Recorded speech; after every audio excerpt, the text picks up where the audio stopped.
Selamat sore Pak Lutfi, bagaimana kabarnya? Selamat sore, kabarnya baik-baik. Selamat sore juga para pemirsa yang berbahagia dimanapun berada. Alhamdulillah pada kesempatan kali ini ataupun sore hari ini kita bisa berjumpa kembali dengan beliau Bapak Ahmad Lutfi dalam pembahasan wahyu yang berikutnya, yaitu Quran Surat Al-Balad. Akan tetapi sebelum kita membahas ataupun memasuki pembahasan kita di Quran Surat Al-Balad itu, ini ada beberapa pertanyaan yang masuk dari para pemirsa di podcast-podcast sebelumnya, Pak Lutfi. Ya. Dimana di situ, ini saya bacakan ya pertanyaannya, saya lupa soalnya. Itu diantaranya yang pertama, apa saja sumber referensi yang utama yang dipakai dalam menjelaskan Quran kronologi ini berdasarkan turunnya wahyu itu? Ya. Itu apa? Yang kedua, mengapa para pendakwah ataupun mubalik jarang atau bahkan tidak pernah merujuk pada kitab-kitab yang membahas kronologi turunnya wahyu tersebut? Apakah karena kitab-kitab tersebut ini tidak sahih atau ada alasan tertentu begitu? Oh ya. Oke. Itu yang kedua. Yang ketiga, apakah masyarakat yang disebut dengan ummi ini ataupun buta huruf ataupun tidak mengenal wahyu sebelumnya begitu, tersebar di seluruh wilayah Jazirah Arab atau hanya terbatas di wilayah Makkah saja begitu Pak Lutfi? Ini ada 3 pertanyaan dari para pemirsa. Silahkan diberi penjelasan. Ya, oke. Saya akan membahas dulu yang pertama ini. Ya. Terkait dengan sumber-sumber referensi yang digunakan terkait dalam membahas Al-Quran kronologi ini, begitu. Ya. Kalau secara kitab gitu ya, secara kitab itu yang membahas Quran kronologi ini sebetulnya cukup banyak. Gitu. Oke. Pertama itu bisa menggunakan itu tafsir Fahmul Quranil Karim At-Tafsir Al-Wadi Khasba Tartibin Nuzul. Itu yang itu ada 3 jilid yang penulisnya adalah Muhammad Abed Al-Jabiri. Al-Jabiri. Kemudian yang kedua itu penulisnya bisa itu ke Ibnu Qornas. Itu punya judul kitab namanya Ahsanul Qasas. Ahsanul Qasas itu. Yang ketiga begitu. Yang ketiga itu bisa mengakses Al-Quran kronologi versi Muhammad Izzat Darwaza gitu ya. Muhammad Izzat Darwaza. Nah, itu diantara Quran kronologi dalam yang ditulis oleh penulis-penulis Muslim. Oke. Nah, ada juga Quran kronologi yang ditulis oleh penulis-penulis Barat. Jadi begini ya. Oke. Mufasir modern itu, tafsir Al-Quran itu sekarang ini tidak hak prerogatif Muslim. Oke, benar. Jadi orang-orang Barat ini juga bermain di dalam tafsir-tafsir itu. Begitu. Nah, dia juga menggali begitu ya. Juga menggali. Karena kajian terkait dengan studi Quran itu populer di wilayah-wilayah Barat itu. Nah, itu mulai populer lah begitu. Nah, di antara pembahas-pembahasnya yang terkait dengan sumber-sumber Barat itu misalnya ada Montgomery Ward. Oke. Montgomery Ward itu punya buku itu Muhammad Prophet and Statesman. Itu di dalamnya itu ada Quran kronologi. Gitu. Nah, yang kedua itu mentornya Montgomery Ward itu namanya Richard Bell. Itu judul bukunya Introduction to Quran, begitu. Kemudian yang ketiga ini gurunya si Snodgrass. Itu punya guru namanya Theodor Noldek.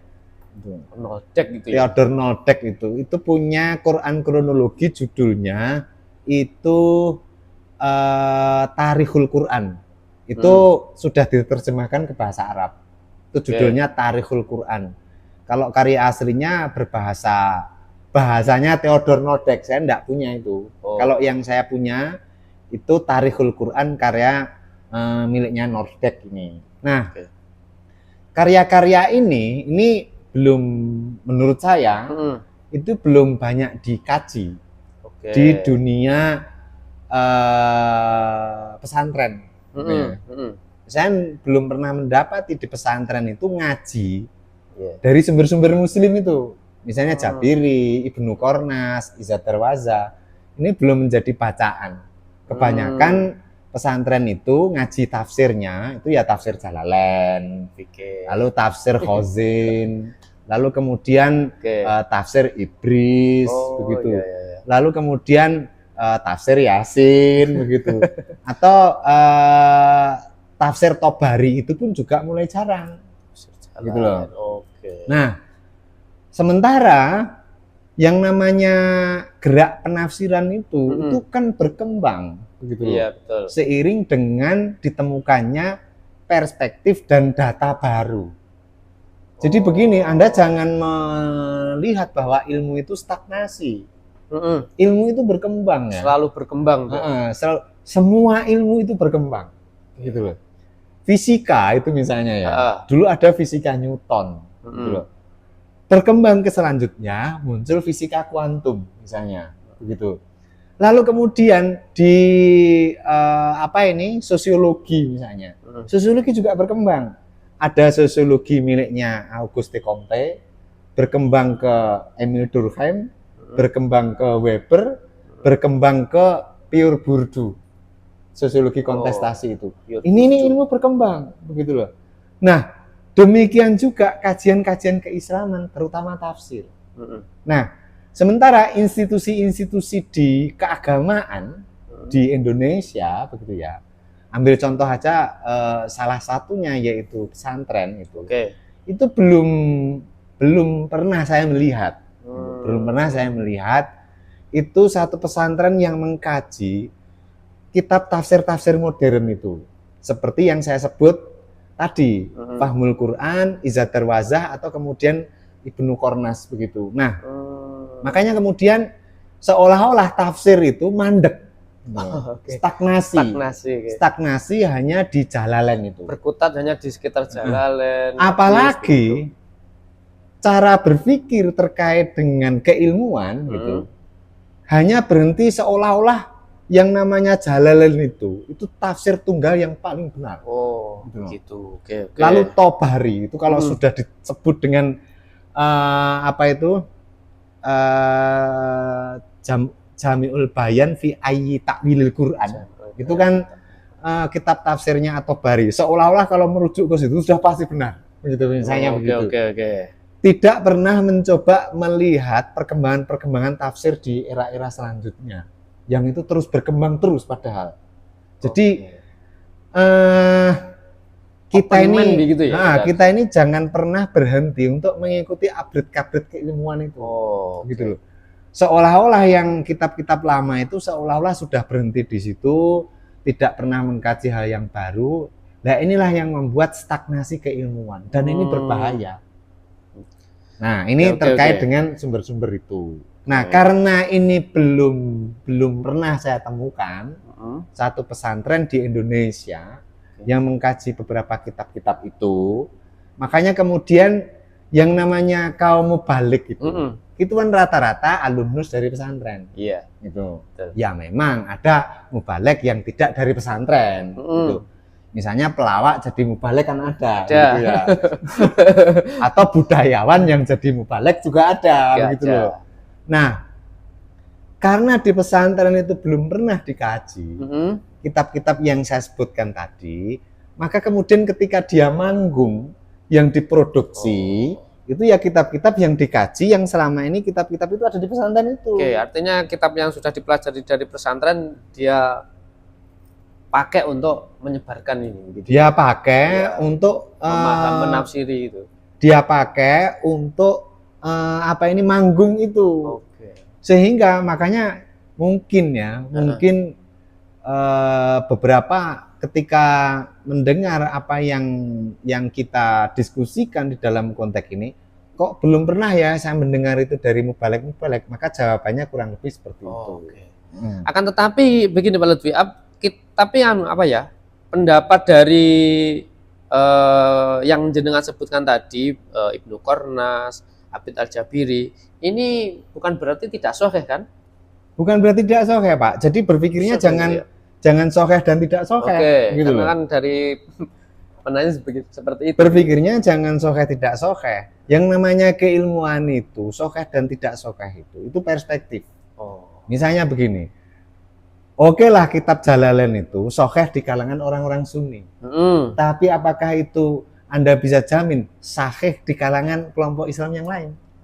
Belum tentu ya. Belum tentu, karena golongan Islam itu kan banyak. Okay. Ada Syi'i, ada Sunni, bahkan muncul lagi sekarang yang namanya majelis tafsir yang Asukino itu loh. Itu loh. Itu ya itu aja. Nah, ada lagi kelompok Ahmadiyah.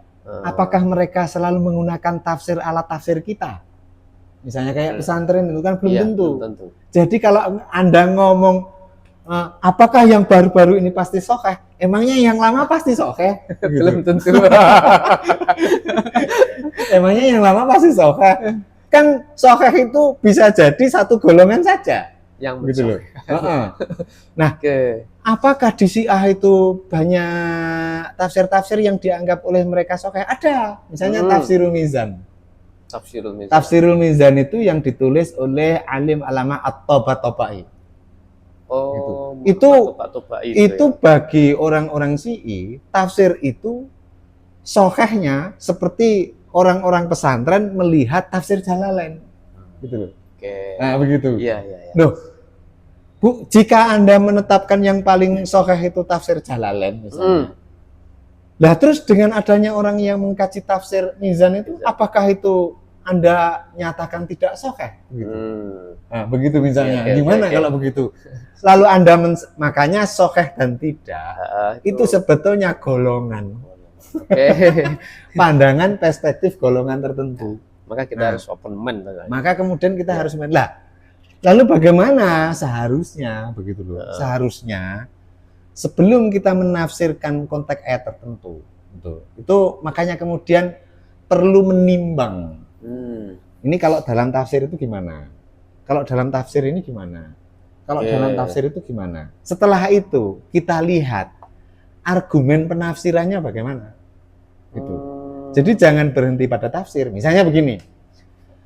Tafsirul Mizan itu si alim alama At-Tabatabai, kalau ndak masih ingatan saya ya. Jadi kalau Anda kebetulan membaca Tafsirul Mizan, itu tolong dikoreksi saya. Gitu. Si orang-orang Sunni begitu. Orang-orang Sunni atau ahlu sunnah itu kan kebanyakan ndak mau menafsirkan huruful muqatta'ah. Alif, lam, mim itu. Pasti orang-orang Sunni itu menyerah gitu. Wallahu a'lamu bimuradi. Hanya Allah lah ya. Saya angkat tangan saya gitu. Lalu menyebut ayat-ayat itu mutasyabihat, yang memburu takwil terhadap ayat mutasyabihat, itu pasti orang itu tergelincir. Begitu. Jadi huruful muqatta'ah ini disematkan ke dia itu mutasyabihat dan tidak boleh diutik-utik. Makanya argumen tafsirnya wallahu a'lamu bimuradihi. Nah, itu misalnya. Nah, itu tidak terjadi di kelompok-kelompok sekte lain. Misalnya Tafsirul Mizan. Tafsirul Mizan berani. Gitu loh. Toba-toba itu. Beraninya bagaimana? Saya ambil contoh. Huruful muqatta'ah alif lam mim itu bagi toba-tobain itu maknanya apa? Dia berani memaknai. Loh, maknanya apa? Makna dari huruful muqatta'ah itu adalah ayat setelahnya. Jadi misalnya alif lam mim begitu, maka yang menjadi arti itu adalah zalikal kitabul la raiba fi. Jadi alif lam mim itu maknanya kitab yang tidak diragukan di dalamnya. Nah, itu misalnya begitu loh. Loh, Apakah tafsir itu sahih? Sahih dan tidak, begitu ya. Kembali ke tadi, kembali ke golongan. Gitu. Oke.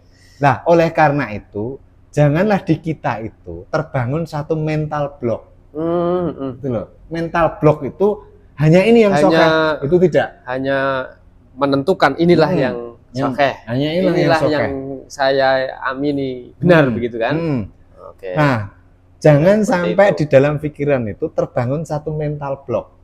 Hanya dari sini. Kalau begitu ceritanya begitu, maka Anda akan bagaikan katak dalam tempurung itu, stagnan begitu. Nah, bagaikan katak dalam tempurung yang dia tahu yang benar, yang hanya di tempurungnya itu. Ternyata ada banyak tempurung-tempurung yang lain yang Anda harus memeriksa ke dalamnya. Iya. Nah, itulah terkait dengan persoalan sahih dan tidak sahih. Nah, ini ada lagi nih terkait juga dengan sumber, gitu ya. Apakah tafsir-tafsir modern itu pasti dijamin sahih? Gitu. Pasti dijamin sahih. Anda juga jangan percaya itu juga sangat sahih, tapi perspektifnya Anda jangan perspektif aliran. Jadi begini, kita periksa dulu dong argumen-argumennya. Sumber-sumber ketika dia menelurkan sebuah Al-Quran kronologi itu. Misalnya Jabiri, gitu loh. Fahmul Quranil Hakim itu hingga dia sampai kepada tafsir itu sumbernya dalam menafsirkan ayat-ayat Al-Quran itu siroh. Siroh yang ada di dalam kitab-kitab Muslim.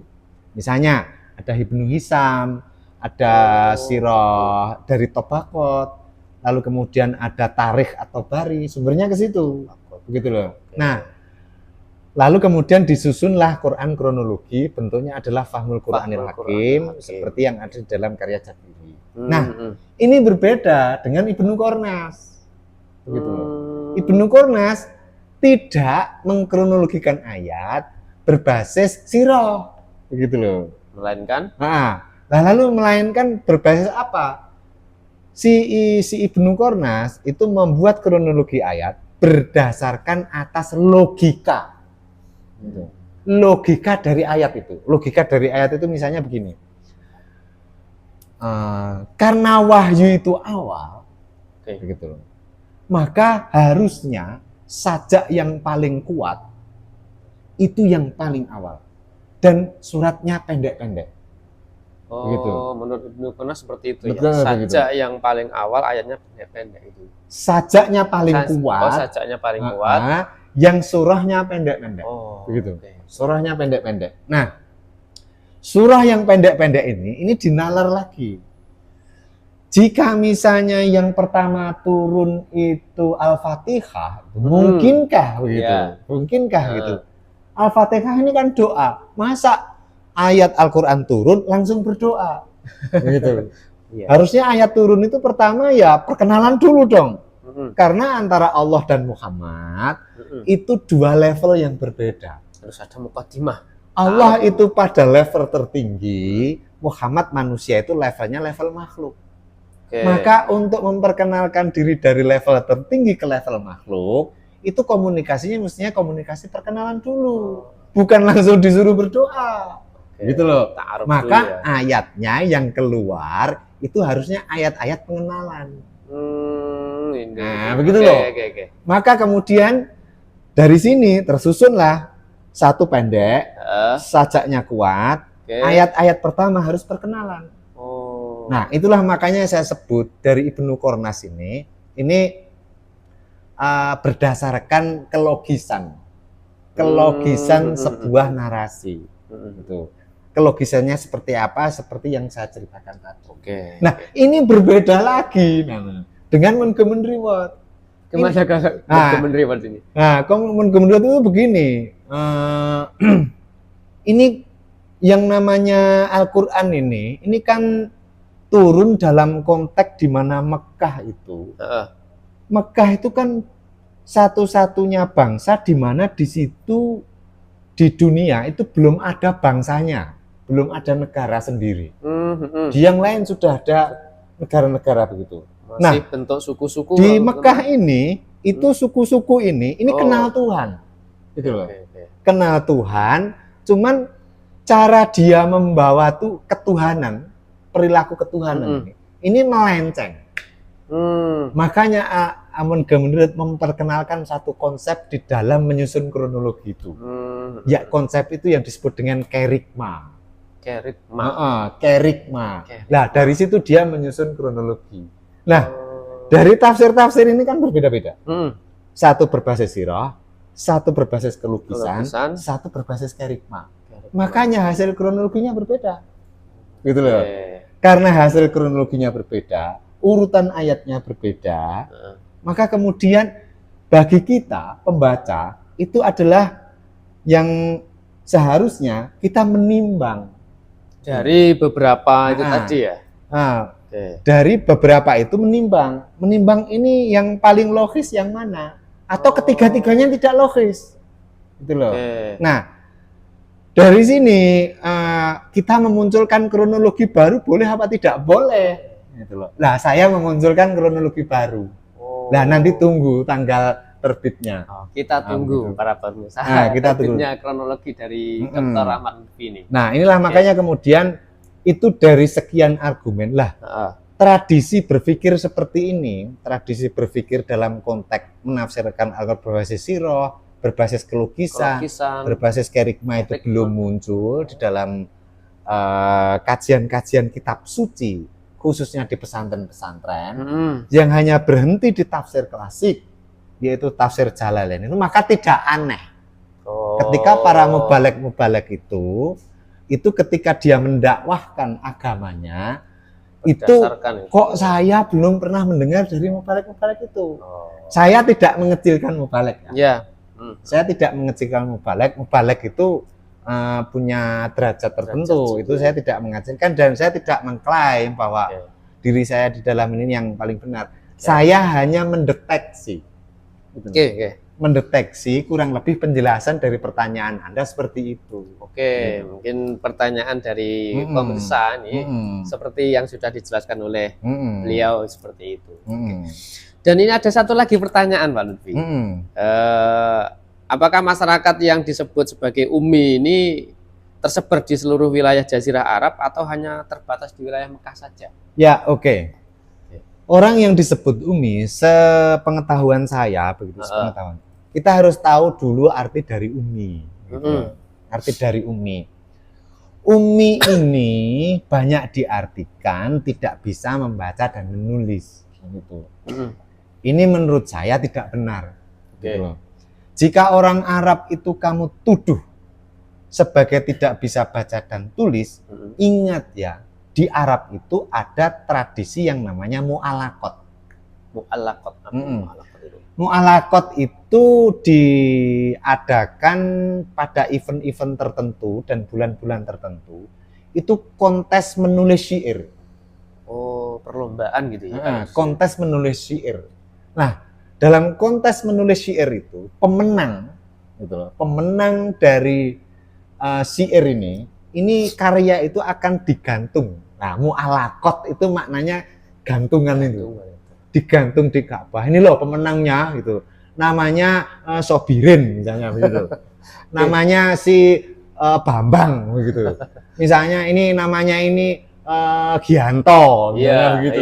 Itu karya-karyanya akan dipajang. Nah, karya-karya yang dipajang itu namanya mu'alaqot. Gitu. Dan itu dilaksanakan di Arab itu rutin kontes-kontes syair seperti itu. Tiap tahun ya. Makanya karena kontes syair itu dilaksanakan di Arab dan itu sering, Al-Quran turun itu suasananya suasana syair. Lah, bagaimana kita mendeteksi suasana syair di Al-Quran itu? Kita bisa kenali dari surah-surah yang awal. Itu rimanya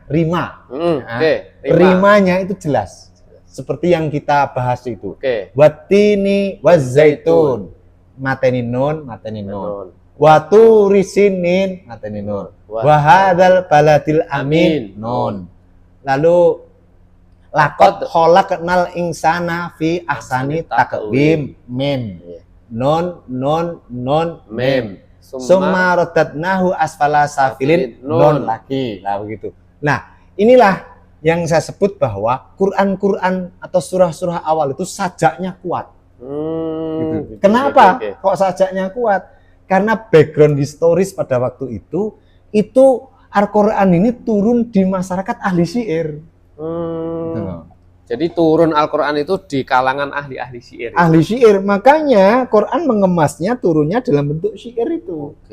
Kalau tidak, Pak, Al-Quran itu tidak disesuaikan dengan budaya yang hidup pada waktu itu, maka dia kehilangan keunggulannya.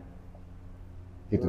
Misalnya begini, Anda berbicara di hadapan orang petani. Di hadapan orang petani itu pengetahuannya kan tanaman dan seterusnya. Lalu Anda di situ bicara tentang kimia. Kira-kira petani itu terhipnotis dengan Anda apa tidak? Tidak sama Jelas sekali. Tidak. Makanya ketika masyarakatnya petani, Anda terlihat unggul di situ. Anda pengetahuannya tentang petani, tapi pengetahuan petani itu melebihi masyarakat yang ada. Itu baru Anda unggul, gitu loh. Di situ masyarakat petani, tapi Anda bicara kimia. Anda bicara filsafat. Anda memang hebat. Suara paham belas. Anda memang hebat di filsafat, tapi kehebatan Anda tidak berguna di situ. Iya, betul. Begitu loh. Makanya Al-Quran itu karena background historisnya itu adalah syu'ara, orang-orang para ahli syair, maka kemasan surah-surah awal itu sajaknya kuat. Menyesuaikan berarti menyesuaikan. Nah, inilah makanya kemudian Ummi itu saya agak sedikit keberatan ketika dikatakan Ummi itu tidak bisa baca dan tulis. Buktinya itu ada tradisi mu'allaqat. Ada surah di dalam Al-Quran itu surah As-Su'ara. Su'ara itu maknanya juga ahli syair. Nah, dari sini kita bisa pahami bahwa Ummi itu maknanya bukan buta huruf. Lah lalu apa? Begitu. Lah, Ummi ini bisa diartikan menurut berbagai sumber. Ummi itu maknanya adalah orang atau kaum yang belum pernah membaca kitab suci sebelumnya. Gitu loh. Nah, dari sini bisa kita pahami orang Mekah itu Nabi Muhammad wa 'alal akhas itu Nabi Muhammad, begitu kan? Nabi Muhammad belum pernah membaca Taurat. Belum pernah membaca Perjanjian Baru, gitu loh. Karena belum pernah membaca Perjanjian Baru, maka Nabi Muhammad disebut Ummi, gitu ya, disebut Ummi. Nah, ketika Nabi Muhammad belum pernah membaca Perjanjian Lama, juga belum pernah menjajah Perjanjian Baru, lalu kemudian wahyu yang turun kepadanya itu menceritakan tentang Isa. Lah ini bagi orang Arab menghebohkan. Kamu ini belum pernah baca Perjanjian Lama sama Perjanjian Baru, tapi kok kamu tahu tentang Musa dan Isa? Lah inilah cara membuktikan pada konteks pada waktu itu bahwa apa yang turun kepada Nabi Muhammad itu mukjizat. Jadi membuktikan kemukjizatan Al-Quran itu tidak dengan membuta hurufkan Nabi Muhammad, gitu loh. Lah, enggak, Nabi Muhammad buta huruf, gitu. Artinya nanti kalau tidak buta huruf, nanti tuduhannya Al-Quran itu ditulis tangan ini, begitu. Begitu kan cara pembuktiannya, begitu. Tidak, begitu loh. Cara membuktikannya adalah karena Nabi Muhammad itu belum pernah baca kitab suci sebelumnya, tapi wahyu yang turun kepadanya itu menceritakan para nabi-nabi sebelumnya, di mana dia tidak pernah membaca, tapi tahu itu membuktikan bahwa pengetahuannya itu ijaz. Wah, ini tidak bisa ditolak, ini pasti wahyu. Gitu. Misalnya begini, Anda ini belum pernah membaca fisika kuantum, misalnya begitu. Ini contoh saja, begitu. Saya juga belum pernah. Misal saja. Anda belum pernah membaca fisika kuantum. Stephen Hawking gitu. Saya juga belum pernah ya begitu. Ini contoh saja lah. Misalnya saya ini ahli fisika. Oke. Stephen Hawking-nya Iya. saya tahu dan banyak membaca. Anda belum pernah membaca. Tiba-tiba Anda ngomong di hadapan saya tentang Stephen Hawking. Kira-kira saya terheran-heran apa enggak? Pasti terheran lah. Pasti terheran. Oh, kurang ajar. Orang ini kok nggak pernah baca gitu. Nggak pernah beli bukunya Stephen Hawking, kok tahu? Ente taunya dari mana? Begitu. Dari wahyu. Dari Allah Subhanahu wa taala. Begitu. Dari Allah Subhanahu wa taala, begitu. Gimana Allah berkomunikasi kamu? Tapi kok benar? Begitu. Tapi kok benar, kok sama ya? Tapi kamu kan enggak punya buku, begitu. Tapi kok tahu? Tapi kok benar? Lah, itulah ijaz. Oke. Nah, dari konteks ini maka sebetulnya gitu ya. Makna ummi itu seperti itu. Oh, itu. Jadi keumian Nabi Muhammad karena belum pernah membaca kitab suci sebelumnya, tapi dia tahu tentang narasi yang ada kitab suci sebelumnya, itu justru membuktikan ijaznya. Nah, ketika Anda memutuskan bahwa Nabi Muhammad itu buta huruf, artinya itu tidak bisa baca dan tulis, untuk membela ijaz Al-Quran, itu justru malah meleset nanti. Menurut saya. Gitu. Saya juga berpendapat. Karena kalau dipikir secara geblok-geblokan aja, kalau seseorang itu tidak bisa membaca, secara otomatis dia tidak cerdas lah, kan begitu kan? Ya. Nah, maka statement yang disampaikan tadi, ummi itu dimaknai artinya belum membaca sebelumnya itu, saya setuju. Ya, setuju ya. Iyalah setuju lah. Gitu. Jangan sampai enggak setuju aja. Jadi lah. artinya kalau enggak setuju nanti enggak selesai podcastnya itu. Jadi artinya yang ditanyakan oleh pemirsa itu, yang dimaksud dengan ummi ini hanya kepada kaum yang mana belum pernah membaca kitab suci sebelumnya. Ya. Oke. Begitu. Itu Begitu. Jawabannya begitu. Oke. Itulah para pemirsa jawaban dari beliau terkait dengan pertanyaan-pertanyaan yang sudah muncul di podcast sebelum-sebelumnya. Dan referensi-referensi tersebut ini hanya bertuliskan bahasa Arab dan bahasa Inggris. Maka nanti kalau ada yang kesulitan itu bisa langsung melihat podcast ini secara berangsur-angsur, insya Allah akan mengetahui kronologi ayatnya begitu. Berangsur-angsur kayak Al-Quran. Oke, terus. Oke, ini masuk kepada pertanyaan terkait ataupun pembahasan terkait dengan Quran surat Al-Balad Pak Lutfi ini. Karena kelihatannya agak panjang, itu nanti kita membahas sedikit saja, kita cuplik begitu. Quran surat Al-Balad ini yang bunyinya la uqsimu bihadzal balad wa anta hillum bihadzal balad. Nah, ini yang menjadi pertanyaan, ini bagaimana menurut jenengan terkait dengan kata hillun ini, Pak? Nah, begini. Okay. Saya akan memfokuskan dulu ya.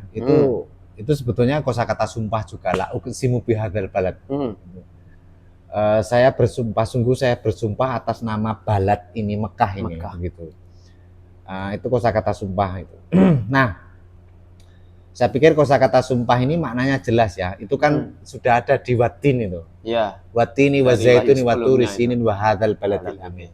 Jadi balad ini menyangkut kota, di mana kota itu kalau diangkat sebagai sumpah itu berarti kota itu suci. Suci itu terkait dengan di mana kota itu pernah dilakukan perjanjian manusia dengan Tuhan. Itu seperti yang dibahas di tin. Nah, makanya langsung aja kita ke wa anta khilun. Khilun itu lawan dari haram. Gitu loh. Oke, khilun lawan dari haram. Khalon lawan dari haram gitu. Nah. Anda jangan salah persepsi ya, haram ini bukan haram fikih gitu loh. Oke, suatu tempat itu ya. Haram yang saya diskusikan di dalam hal ini adalah tempat yang terlindungi. Tahmiyah itu makanun tahmiyun, itu tempat yang terlindungi. Tempat terlindungi artinya tempat itu manusia itu dilindungi, hak-haknya dan seterusnya. Sebagaimana itu terjadi di Madinah. Oke, Di Madinah seperti podcastnya itu membahas tentang Madinah yang haram. Nah, ternyata Mekah ini menyandang gelar haram, gitu. Ternyata penduduknya itu tidak melindungi orang-orang yang ada di Mekah itu, melindungi dalam arti hak-haknya, melindungi keadilannya dan seterusnya. Tidak melindunginya di mana? Anda harus ingat, arti dari tidak melindungi ini adalah seperti yang kita bahas di periode-periode sebelumnya. Iya. Salah satu contohnya ketimpangan ekonomi cukup tajam. Oke, itu di Mekah itu. Hukum itu tumpul ke atas, tajam ke bawah. Seperti hukum potong tangan yang itu dikeluarkan oleh Walid bin Mughirah. Nah, ini. Nah, lalu kemudian kasus pencederaan keadilan itu juga banyak dilakukan. Itu misalnya kayak Husain Muqnis itu menyebut bahwa di kota Mekah itu banyak para Quraisy itu memainkan tenggat pinjaman. Tenggat itu apa, Pak? Nah, misalnya begini, tenggat pinjaman. Misalnya begini, Anda hutang ke saya misalnya. Anda hutang ke saya 1 juta. Misalnya begitu. Kembalinya itu 1.100.000. Jatuh temponya setiap tanggal 2. Nah, kan begitu. Itu tenggat. Jatuh tempo gitu ya. Tenggat itu begitu. Tenggat. Nah, dimainkan ini. Saya memainkan ini. Anda kan enggak punya catatan. Iya. Gitu. Nah, Anda nggak punya catatan terhadap tenggat ini, saya mainkan. Mainkannya bagaimana? Memainkan tenggat waktu. Anda sudah merasa membayar 3 bulan, karena Anda tidak punya catatan, maka saya tulis 2 bulan. Begitu loh. Begitu. Itu banyak terjadi. Makanya faida tadayyantum faktubuh. Nah, itu. Ketika kamu melakukan praktek hutang piutang, maka tulislah. Nah, iya kan? Nah, karena apa? Praktek memainkan tenggat waktu utang piutang itu banyak. Menurut informasi Husain Muqnis, itu punya buku yang ditulis oleh Husain Muqnis itu, saya lupa judulnya, tapi karya itu bukan karya yang sulit diakses. Itu sudah banyak terjemahan Indonesianya. Jadi tidak sulit mengakses karya. Artinya tenggat ini adalah memainkan waktu begitu ya? Ya, memainkan tenggat waktu. Nah, praktek-praktek unhumanis itu kan banyak. Nah, karena praktek unhumanis itu banyak, sementara kamu tinggal di tanah haram, yang seharusnya kamu itu berperilaku melindungi seperti itu, tapi kamu melanggar, maka pelanggaran ini diucapkan oleh Tuhan. Wa anta khillun. Anta khillun. Kamu melanggar tanah haram. Bihadal balad, terhadap tanah Mekah ini. Demi tanah balad, ala uqsimu bihadal balad. Saya bersumpah atas nama negara ini, negeri Mekah ini. Kenapa kok dia? Karena ini tanah haram. Harusnya manusia terlindungi. Wa anta khillum bihadal balad. Kamu melakukan banyak pelanggaran. Artinya khillun itu bisa dimaknai pelanggaran. Iya, pelanggaran terhadap tanah haram ini. Kamu tidak mengharamkan. Kamu banyak melanggar. Anta. Iya. Begitu loh. Anta banyak melakukan pelanggaran ini di negeri ini. Nah, ini sifatnya sudah tuduhan ya, gitu ya. Karena tuduhan, ayat ini mulai polemik. Oh, mulai ya. Hati-hati ini. Ayat ini mulai polemik begitu. Wong saya ini merawat tanah haram, kok saya ini dianggap melanggar tanah haram? Dituduh. Dituduh berbalik. Istilahnya. Dan wahyu ini ketika menuduh dalam konteks ini tidak memberi bukti. Buktinya apa? Begitu. Buktinya carinan pikiran sendiri begitu. Nah, orang berpikir mencari sendiri itu kan juga tidak mudah. Tidak mudah, lebih mudah marah dulu. Begitu loh. Karena sudah dituduh langsung marah. Meloncat begitu, marah begitu. Itu ya. Marah itu bisa karena tuduhannya itu dia rasakan. Bisa juga karena melindungi kemaluannya. Malu dituduh karena tuduhan itu benar. Begitu. Makanya untuk menutupi kebenaran tuduhan itu reaksinya marah. Spontanitas reaksi marah muncul gitu. Sehingga orang yang menuduh itu seolah-olah tuduhan itu salah. Karena ditutupi dengan marah. Gitu loh. Ya. Maka marah itu menutupi kemaluan bisa. Begitu loh. Pembelaan pada dirinya. Makanya kemudian ayat ini mulai masuk ke dalam wilayah-wilayah polemik. Polemik. Itu inilah uqsimu bihadzal balad begitu ya. Wa anta khillum bihadzal balad. Lah, tujuan anta ini kepada siapa? Begitu. Kamu ini begitulah. Nah, ini ada banyak riwayat ini. Kalau menurut saya ini masih satu konteks dengan atin. Di atin itu kan fama yukadzibuka. Ya kan? Dibuka dan itu sasarannya kepada Walid bin Mughirah. Nah, begitu ya. Nah, karena ini wa anta, kamu, bukan antum. Anta. Gitu. Anta, kamu tunggal. Kan begitu. Iya. Maka ini hampir mirip dengan yukadzibuka di dalam atin itu. Jadi ya Walid bin Mughirah. Jadi bisa kembali lagi ke Walid bin Mughirah. Walid bin Mughirah. Walid bin Mughirah ini kaya, sangat berpengaruh, tapi tua begitu. Nah, begitu loh. Seperti yang kita deskripsikan di beberapa kajian yang lalu.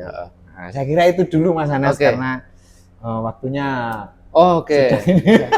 Oke, para pemirsa, itu cuplikan sedikit terkait dengan Wahyu Al-Balad ini ya, Quran surat Al-Balad. Ini nanti akan diteruskan lagi di lain kesempatan. Ya, dilanjutkan di episode yang selanjutnya. Malam selanjutnya. Karena apa? Tidak bisa panjang karena menjawab pertanyaan netizen sebelumnya. Nah, nanti tidak apa-apa, pertanyaan seperti itu bagus, akan kita jawab jika kita bisa. Siap. Sekaligus nanti misalnya dilanjutkan dengan menafsir ya ayat-ayat setelahnya yang belum sesuai dengan waktu yang tersedia. Begitu para pemirsa dan yang berbahagia dimanapun berada. Itu penjelasan dari beliau dan kita sudah mencupliknya. Semoga